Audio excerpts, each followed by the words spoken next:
দেখবেন তো তখন, কখন? যখন ক্যাডাররা এসে আপনার বাড়ি অবরোধ করবে। বাথরুমে পর্যন্ত যেতে পারবেন না।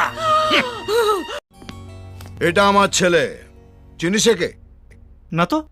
সে কি রে? তোর শ্বশুর মশাই।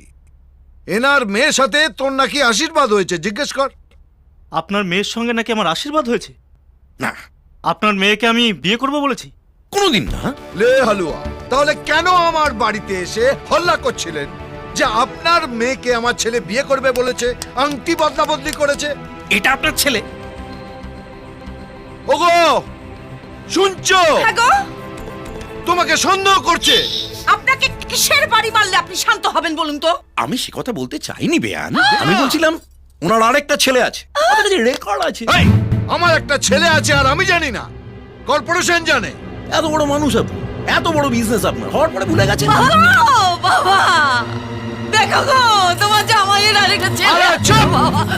এটা মিথ্যা কথা বলছে, পলিটিশিয়ান।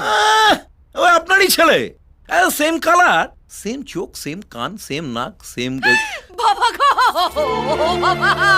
আরে চুপ কর মা, চুপ কর। এটা পাজির পাঝাড়া। একদম চেঁচাবেন না, আপনার কাজের লোক মধুসূদনকে ডাকুন। ও সব জানে, ও আমাদের পাশে আছে। পাশে নেই, গ্রামে গেছে। ওর বাবা মারা গেছে। মারা গেছে না মেরে দিয়েছেন?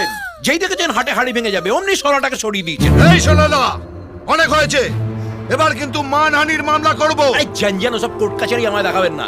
আমি সেই রাজনৈতিক পরিবারের ছেলে যার বাবা হাতে ধরে নাড়ু পাকানো শিখিয়েছে। ভয় দেখাচ্ছেন? হ্যাঁ দেখাচ্ছি। ভয় পাচ্ছি না। আপনার যা করার তাই করে নেবেন।